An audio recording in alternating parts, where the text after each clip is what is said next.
Well, this past weekend, family, friends, and colleagues paid their respects to a local officer who gave his life in the service of others. Ronald Bosella started working with the State Department of Environmental Conservation as an officer in 1988. After 9/11, he was among the many thousands of first responders who went to Ground Zero.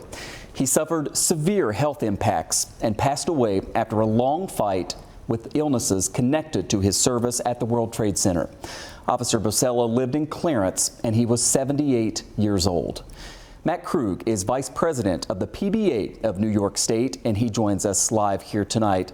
Sir, it's great to have you on. We have, for several years now, been covering some of the back and forth about our brave first responders who went to Ground Zero after 9/11 and are now suffering the health impacts of that. And sadly, now we add Officer Krug's name to the list of those we've lost. Let me just start by asking you about your union's reflections on his service specifically. Thank you. I did not personally have the privilege of knowing Officer Bosella. He retired the same year I came on.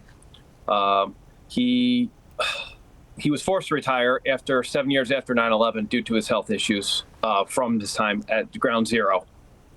He spent several weeks as a first responder down there, and what I'm hearing from all the officers that were there was the dust that was full of carcinogens, pollutants, etc.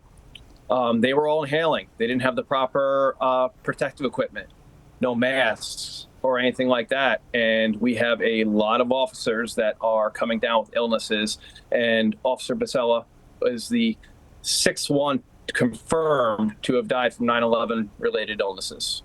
And that is just among DEC officers, right? You think of all the lives lost of New York City police officers and firefighters, but also with law enforcement and first responders across the state and the country. I mean, I think sometimes people forget how many folks from Western New York specifically went down to New York City following 9/11. We had Erie County Sheriff's deputies, we had Buffalo firefighters, volunteer firefighters.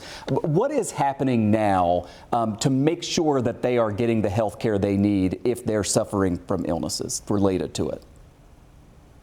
Well, now is a lot better than going back to 2010. A lot of our members returned back upstate, and they're going to physicians in the Buffalo area, Rochester area, Albany area, and they're going to their primary care with symptoms, but they weren't being recognized by their primary care physicians compared to what the New York City physicians were used to. So a lot of their treatments were either misdiagnosed entirely, leading to worse issues.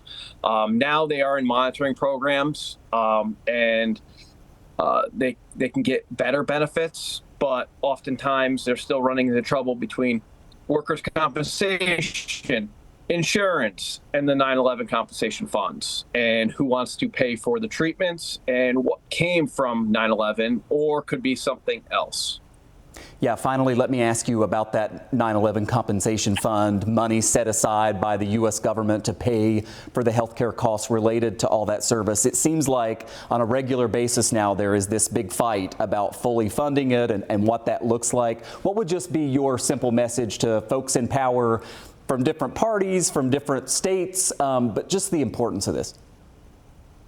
We need to hire more people to work there, answer the phones. I spoke with Officer Bosella's widow last night, and she's having trouble reaching them. She's spending 2 hours on the phone. We're going to be dealing with this problem for the next 20 to 30 years, unfortunately.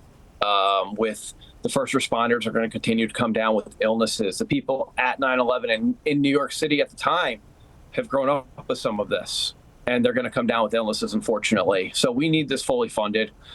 We need staffing there to answer the phones and provide the care.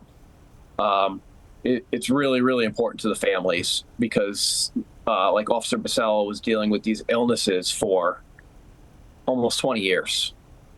And that's way too long, and it's very difficult on the families. No doubt. Our thoughts with his family, with his former co-workers, with his friends, folks in the Clarence area and throughout the area. Matt Krug, PBA of New York State, Vice President. Thanks so much for coming on and helping us understand this. Thank you. Thanks for having us. You bet.